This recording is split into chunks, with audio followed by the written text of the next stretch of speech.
ప్రభువైన యేసు క్రీస్తు అతి పరిశుద్ధ నామములో మీ అందరికీ నా హృదయపూర్వక వందనాలు. ప్రియులారా, మీ జీవితములో సమస్తము ముగిసిపోయింది అని అనుకుంటున్నారా? ఎవరూ లేని ఒంటరితనములో నిరాశ అనే చీకటి గుహలాంటి పరిస్థితిలో మీరు కాలము వెల్లదీస్తున్నారా? నా జీవితము ఇక ఎవరికి పనికిరాదు, నా కన్నీళ్లు ఎవరు చూడటము లేదు అని కుమిలిపోతూ ఉన్నారా? ఒక్క క్షణమాగండి. 2000 సంవత్సరాల పాటు ఎవరికి తెలియకుండా ఎడారి గుహల్లో చీకటిలో దాచబడిన కొన్ని తోలు చుట్టలు ఒకరోజు ప్రపంచము ముందుకు వచ్చి చరిత్రనే మార్చివేస్తాయని ఎవరైనా ఊహించారా? లోకము దృష్టిలో మరుగైపోయిన ఆ కాగితపు ముక్కలకు దేవుడంతటి విలువనిస్తే, ఆయన స్వరూపంలో సృష్టించబడిన మిమ్మల్ని ఆయన వదిలేస్తారా? ఈ రాత్రి దేవుడు మీతోనే మాట్లాడబోతున్నాడు. ఈ సందేశము ముగిసేసరికి మీ హృదయంలో ఒక నూతన వెలుగు, అద్భుతమైన సమాధానము కలగబోతుంది. దయచేసి ఎక్కడ తొందరపడకుండా దేవుని సన్నిధిలో కూర్చొని ఈ మాటలు ఆలకించండి. ఈ ఆత్మీయ ప్రయాణములోనికి వెళ్లే ముందు మన హృదయాలను సిద్ధము చేసుకుంటూ చిన్న ప్రార్థనతో ప్రారంభించుకుందాం. మహాపరిశుద్ధుడా, ప్రేమగల పరలోకపు తండ్రి, ఈ రాత్రి వేళ మీ పాద సన్నిధికి వస్తున్నాం. నా తండ్రి, ఈ సందేశాన్ని వింటున్న ప్రతి బిడ్డను మీరు దర్శించండి. ఎన్నో చారిత్రక సత్యాల ద్వారా మా విశ్వాసాన్ని బలపరచండి. భయముతో, ఆందోళనతో, ఒంటరితనముతో బాధపడుతున్న ప్రతి హృదయానికి మీ శాంతిని, ధైర్యాన్ని దయచేయండి. మీ దాసుడనైన నన్ను మీ సిలువ చాటును మరుగుపరిచి మీరే వ్యక్తిగతంగా మాట్లాడమని మా ప్రభువైన యేసు క్రీస్తు నామములో ప్రార్థించి అడిగి పొందుకొని ఉన్నాము పరమ తండ్రి. ఆమెన్. ప్రియ సహోదరి, సహోదరులారా, ప్రతిరోజు సాయంత్రము 7 గంటలకు ప్రసారమవుతున్న మన ప్రత్యేక కార్యక్రమము బైబిల్ యొక్క చరిత్ర, దానిలో దాగిన సత్యముకు మీ అందరికీ మరోసారి స్వాగతం. నిన్నటి భాగములో మనం ఒక అద్భుతమైన సంఘటనను చూశాము కదా.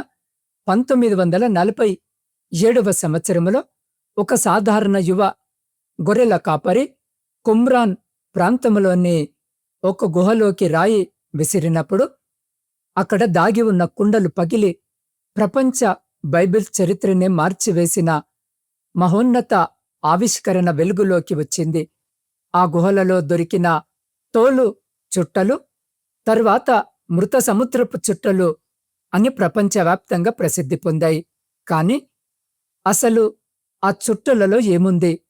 ఎందుకు ప్రపంచంలోని ప్రముఖ విశ్వవిద్యాలయాలు, గొప్ప పురావస్తు శాస్త్రవేత్తలు, బైబిల్ పరిశోధకులు వాటిని అధ్యయనము చేయడానికి దశాబ్దాల పాటు రాత్రింబగళ్ళు శ్రమించారు.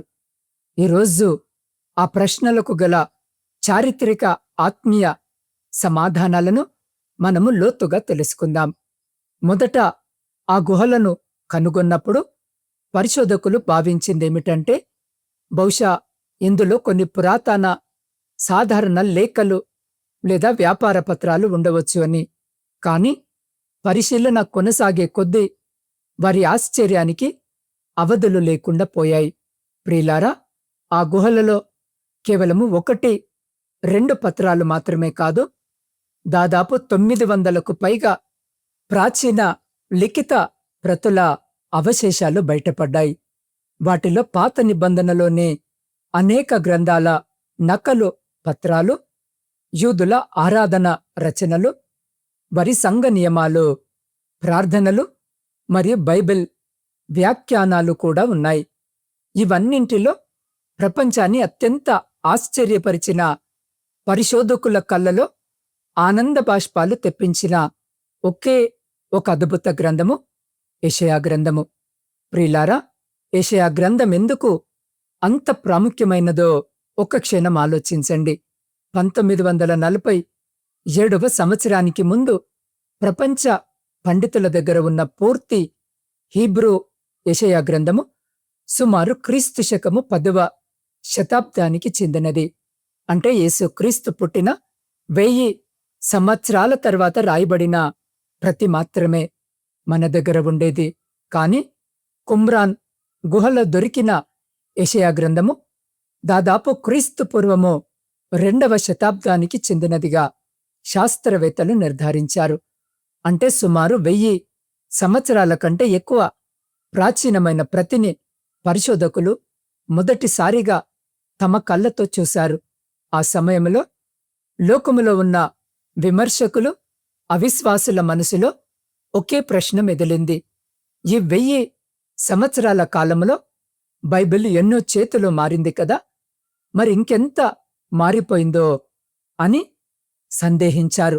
కాని ప్రియులారా, జాగ్రత్తగా గమనించండి. ప్రపంచాన్ని ఆశ్చర్యపరిచిన ఫలితము అప్పుడే వెలుగు చూసింది. పండితులు ఆ 2 ప్రతులను పక్కపక్కన పెట్టి పరిశీలించారు. అక్షరము అక్షరము, పదము పదము, వాక్యము వాక్యము, అధ్యాయము అధ్యాయము వారు సరిపోల్చి చూశారు. చివరికి వారు గమనించిన పరమసత్యమేమిటంటే, దేవుని ప్రధాన సందేశము, అందులోని పవిత్ర బోధలు, యేసు క్రీస్తును గురించి రాయబడిన ప్రవచనాలన్నీ కూడా ఆ 1000 సంవత్సరాల వ్యవధిలో ఒక రవ్వంతో కూడా మారకుండా యథాతథంగా ఉన్నాయి. కొన్ని చిన్న చిన్న అక్షర దోషాలు, కాలక్రమేణా వచ్చిన అక్షర క్రమము తేడాలు తప్ప బైబిల్ యొక్క మూల సందేశాన్ని మార్చే విధమైన ఎటువంటి మార్పులు అక్కడ కనిపించలేదు. ఇది బైబిల్ లేఖకులు దేవుని వాక్యాన్ని ఎంతో భయభక్తులతో, ఎంతో జాగ్రత్తగా సంరక్షించారో చూపించే ఒక గొప్ప చారిత్రక సాక్ష్యము. దేవుడు నిరాకరించిన ప్రతి అవకాశము మరింత గొప్ప ఆశీర్వాదానికి దారి తీస్తుంది అనడానికి ఈ చారిత్రక సత్యమే నిదర్శనం. ప్రియ సహోదరి, సహోదరులారా, ఈ అన్వేషణలో చాలా మందికి తెలియని మొదటి సత్యము ఏమిటంటే, ఈ మృత సముద్రపు చుట్టలలో ఎస్తేరు గ్రంథము తప్ప పాత నిబంధనలోని మిగిలిన అన్ని గ్రంథాల భాగాలు లభించాయి. ఇది బైబిల్ విశ్వసనీయతను నిరూపించడానికి పరిశోధకులకు దొరికిన అమూల్యమైన కానుక. ప్రియులారా, ఈ అన్వేషణలో చాలా మందికి తెలియని మొదటి సత్యమేమిటంటే, ఈ మృత సముద్రపు చుట్టలలో ఎస్తేరు గ్రంథము తప్ప పాత నిబంధనలోని మిగిలిన అన్ని గ్రంథాల భాగాలు లభించాయి. ఇది బైబిల్ విశ్వసనీయతను నిరూపించడానికి పరిశోధకులకు దొరికిన అమూల్యమైన కానుక. ఇక 2వ సత్యము, ఈ గ్రంథాలు కొన్ని మేక చర్మముపై, మరికొన్ని గొర్రె చర్మముపై, ఇంకొన్ని పాపిరస్ అన్ని మొక్కల కాగితాలపై వ్రాయబడ్డాయి. 2000 సంవత్సరాలు గడిచిన భూమి కింద ఉన్న వాటిలో చాలా వరకు ఇప్పటికీ చదవగలిగే స్థితిలో ఉండటము శాస్త్రవేత్తలను సైతము ముక్కున వేలేసుకునేలా చేసింది. ఆ ఎడారి వాతావరణాన్ని, గుహలలోని తేమను దేవుడు ఒక సహజ సిద్ధమైన పెట్టెలా వాడుకొని వాటిని సంరక్షించాడు. 3వ సత్యమేమిటంటే, కుమ్రాన్ ప్రాంతంలోని ఆ చీకటి గుహలలో దొరికిన ప్రతి చిన్న ముక్కను శాస్త్రవేత్తలు 1000 గంటలు కేటాయించి రాత్రింబవళ్ళు కంటి మీద కొనుక్కు లేకుండా జతచేశారు. కాని ఒక భారీ పజిల్ని అమర్చినట్టుగా చిన్న చిన్న తోలు ముక్కలను ఒకదానితో ఒకటి సరిపోల్చి అసలు గ్రంథాలను పునర్నిర్మించారు. ఇది సంవత్సరాలు కాదు, దశాబ్దాల పాటు కొనసాగిన సుదీర్ఘమైన త్యాగము. ఈ మహోన్నతమైన ఆవిష్కరణ నేటి తరానికి ఏమి నేర్పుతుందో ఈరోజు సమాజంలో కొందరు చాలా సులభముగా మాట్లాడేస్తూ ఉంటారు. బైబిల్ ఎన్నోసార్లు మార్చబడింది, అది అసలు గ్రంథము కాదు అని విమర్శిస్తుంటారు. కాని నా ప్రియ సహోదరి, సహోదరుడా, చరిత్ర మనకొక బలమైన పాఠాన్ని నేర్పుతుంది. దేవుని వాక్యము తరతరాలుగా అత్యంత శ్రద్ధతో, పవిత్రతతో నకలు చేయబడింది. దానికి విజ్ఞాన శాస్త్ర పరిశోధనల ద్వారా కూడా దేవుని వాక్యములోని ప్రధాన సందేశము విశ్వసనీయంగా సంరక్షించబడిందని తిరుగులేని ఆధారాలు లభించాయి. మన క్రైస్తవ విశ్వాసము కేవలము ఏదో ఒక మూఢనమ్మకంపైనో సాంప్రదాయంపైనో ఆధారపడలేదు. చరిత్ర, పురావస్తు పరిశోధనలు, ప్రాచీన లిఖిత ప్రతుల అధ్యయనం కూడా బైబిల్ సత్యాలనే గట్టిగా చాటి చెబుతున్నాయి. ఇందులో దాగి ఉన్న ఒక గొప్ప ఆధ్యాత్మిక పాఠాన్ని ఈ రాత్రి మీరు గ్రహించాలని నేను ఆశపడుతున్నాను. దేవుడు తన వాక్యాన్ని చరిత్ర అంతటా అంత జాగ్రత్తగా కాపాడినప్పుడు మీ జీవితము గురించి ఆయన ఇచ్చిన వాగ్దానాలను ఆయన కాపాడకుండా ఉంటారా? ప్రియులారా, 2000 సంవత్సరాలు గుహలో ఎవరికి తెలియకుండా దాచబడిన గ్రంథాలను దేవుడు సరైన సమయంలో లోకానికి వెలుగులోనికి తీసుకొచ్చాడు. అలాగే ఈరోజు మీ జీవితములో లోతుగా దాగిపోయిన సమాధి చేయబడిన ఆశను, సంతోషాన్ని, మీ ప్రార్థన ఫలాలను ఆయన తప్పకుండా వెలుగులోకి తీసుకురాగలడు. ప్రజలు మిమ్మల్ని మర్చిపోయి ఉండవచ్చు, మీ సొంత వారే మిమ్మల్ని విస్మరించి ఉండవచ్చు. కాని ఒక్క విషయము గుర్తుపెట్టుకోండి, ప్రజలు మర్చిపోయిన వారిని దేవుడు ఎన్నడూ మర్చిపోడు. లోకము దేనికైతే విలువనివ్వదో, దేనినైతే పనికిరాదని పక్కన పెడుతుందో దేవుడు దానికి అత్యంత విలువనిస్తాడు. గుహలో దాగిన ఆ చుట్టలు ఒకరోజు ప్రపంచానికి ఎలాగైతే వెలుగయ్యాయో, మీ జీవితము ఈరోజు ఎంతటి చీకటి కన్నీటిలో ఉన్నా దేవుని సమయము వచ్చినప్పుడు ఆయన మిమ్మల్ని కూడా అందరి ముందు ఒక గొప్ప వెలుగులా నిలబెడతాడు. ఎందుకంటే మీరు ఒంటరిగా లేరు, దేవుడు మీతో ఉన్నాడు. కాబట్టి నా ప్రియ సహోదరుడా, సహోదరి, ఒక నిజ జీవిత సాక్ష్యాన్ని మీతో పంచుకోవాలని నేను ఆశపడుతున్నాను. కొన్ని సంవత్సరాల క్రితము ఒక కుటుంబము తీవ్రమైన అప్పుల బాధల్లో, వ్యాపార నష్టాలు కూరుకుపోయింది. సమాజంలో తలదించుకోవలసిన పరిస్థితి వచ్చింది. సొంత బంధువులు కూడా వారిని అవమానించి వారిని ఒంటరిని చేసి వదిలేశారు. ఆ కుటుంబంలో ఉన్న తల్లి ప్రతిరోజు రాత్రి మోకాళ్ల మీద ఉండి కన్నీరు కారుస్తూ, ప్రభువా, నా జీవితము ఈ చీకటి గుహల మారిపోయింది, మా బ్రతుకులు ఇక మారవా అని రోదించేది. సంవత్సరాలు గడిచినా ఏ మార్పు కనిపించలేదు. కాని ఆమె ప్రార్థించడం మాత్రము ఆపలేదు. ఎందుకో తెలుసా? ప్రార్థన ఎప్పుడూ వృధా కాదు. దేవుడు ఆలస్యము చేస్తాడు, కాని ఎప్పుడూ ఎవరిని విస్మరించాడు. సరిగ్గా కొన్ని సంవత్సరాల తర్వాత ఎవరు ఊహించని విధముగా అద్భుతమైన మార్గము ద్వారా ఆ కుటుంబానికి సహాయము అందింది. వారు కోల్పోయిన గౌరవాన్ని దేవుడు రెండంతలుగా తిరిగి ఇచ్చాడు. ఈరోజు ఆ కుటుంబము ఎంతో మందికి ఆశ్రయంగా, దీవెనకరముగా మార్చబడింది. ఈరోజు మీ కన్నీళ్లు రేపటి సాక్ష్యముగా మారవచ్చు అనడానికి వారి జీవితమే ఒక నిదర్శనము. ప్రియులారా, మీ కథలో అత్యుత్తమ అధ్యాయము ఇంకా మిగిలే ఉంది. మధ్యలోనే ప్రార్థించడము మానివేయకండి. ఈ సందేశాన్ని ఈరోజు మన అనుదిన జీవితానికి ఎలా అన్వయించుకోవాలో తెలుసా? ఈరోజు మన ఇళ్లలో బైబిల్ గ్రంథము చాలా సులభముగా రంగురంగుల ప్రతులలో లభిస్తుంది. మొబైల్ ఫోన్లో ఒక క్లిక్తో వాక్యము కనిపిస్తుంది. కాని ఒకప్పుడు ఈ వాక్యాన్ని కాపాడడానికి మన పితరులు, ప్రాచీన విశ్వాసులు తమ ప్రాణాలను పణముగా పెట్టారు. కొంతమంది రాజుల ఆగ్రహానికి భయపడి గుహలలో దాచారు. కొంతమంది జైలుకు వెళ్లారు. మరికొంతమంది నడి రోడ్డుపై ప్రాణాలు కోల్పోయారు. అలాంటి అమూల్యమైన రక్తము ద్వారా, త్యాగము ద్వారా ఈరోజు మన చేతిలోనికి వచ్చిన దేవుని వాక్యాన్ని మనమెంతవరకు గౌరవిస్తున్నాం? ఈ రోజులో కనీసము కొన్ని నిమిషాలైనా బైబిల్ చదవడానికి సమయం ఇస్తున్నామా? మన కుటుంబ జీవితంలో భార్యాభర్తలు, తల్లిదండ్రులు, పిల్లలు కలిసి కూర్చొని దేవుని వాక్యాన్ని ధ్యానించడము ఎంతో అవసరము. కుటుంబంలో ఏమైనా సమస్యలు, మనస్పర్ధలు ఉన్నాయా? అయితే మీ ఇళ్లలో దేవుని వాక్యానికి మొదటి స్థానం ఇవ్వండి. ఎక్కడైతే వాక్యము చదవబడుతుందో, ఎక్కడైతే ప్రార్థన ఉంటుందో అక్కడ సాతాను శక్తులు నిల్వలేవు. ఆ ఇంట్లో దేవుని సమాధానము ఎల్లకాలము రాజ్యమేలుతుంది. ఈరోజు ఈ అద్భుతమైన కార్యక్రమము ద్వారా మీరు ఒక గొప్ప సత్యాన్ని, చారిత్రక సాక్ష్యాన్ని తెలుసుకున్నారు. దేవుని వాక్యము కేవలము ఒక సాధారణ పుస్తకము కాదు. ఇది తరతరాలుగా దేవుని ఆత్మ నడిపింపుతో విశ్వాసులు తమ ప్రాణాల కంటే ఎక్కువగా ప్రేమించి సంరక్షించిన పవిత్రమైన గ్రంథము.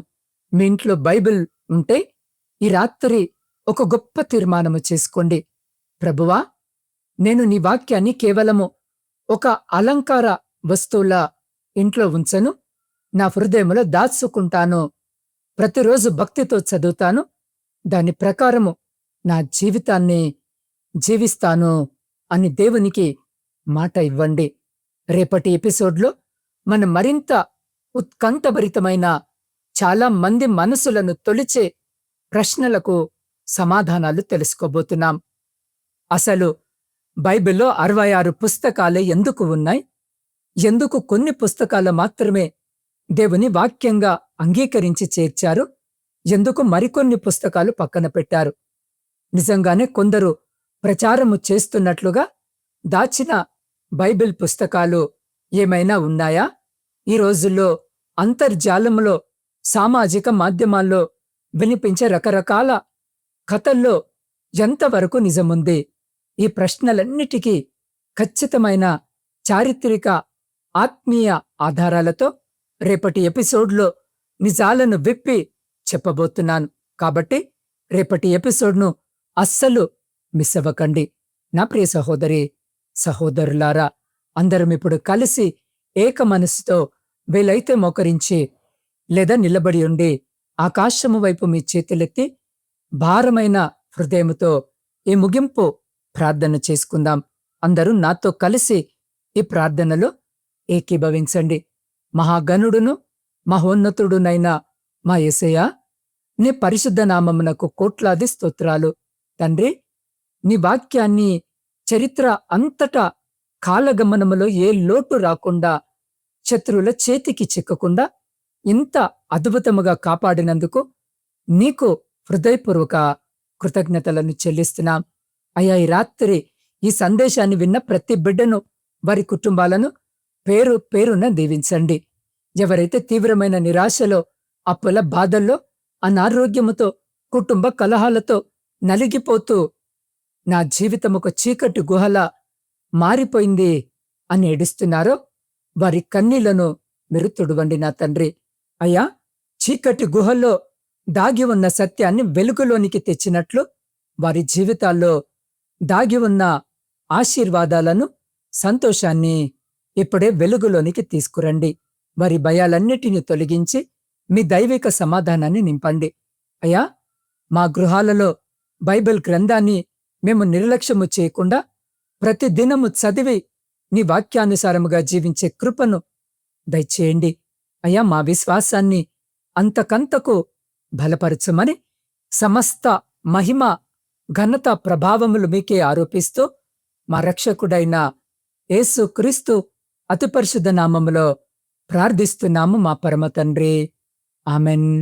ప్రియ సహోదరి, సహోదరులారా, ఈ ఆత్మీయ సందేశము మీ హృదయాన్ని తాకినట్లయితే ఇప్పుడే ఈ వీడియోను లైక్ చేసి కింద కామెంట్ సెక్షన్లో ఆమెన్ అని టైప్ చేయండి. మీ కుటుంబ సభ్యులతో మరియు స్నేహితులతో లేదా మీ వాట్సాప్ స్టేటస్లో తప్పకుండా పంచుకోండి. ప్రతిరోజు సాయంత్రం 7 గంటలకు ప్రచురించబడే ఈ అద్భుతమైన ఈ ఆత్మీయ ప్రయాణములో నాతో కలిసి ప్రయాణించడానికి, దేవుని వాక్యాన్ని మరింత లోతుగా తెలుసుకోవడానికి ఇప్పుడే నా ఛానల్ని సబ్స్క్రైబ్ చేసుకోండి. మీకు ఇంకేమైనా ప్రత్యేకమైన ప్రార్థన అవసరాలు, హృదయ భారాలు ఉంటే స్క్రీన్పై కనిపిస్తున్న నా వాట్సాప్ నంబర్కి తెలియజేయండి. నేను మీకోసము ప్రార్థిస్తాను. దేవుడు మిమ్మల్ని, మీ కుటుంబాలను సమృద్ధిగా దీవించునుగాక.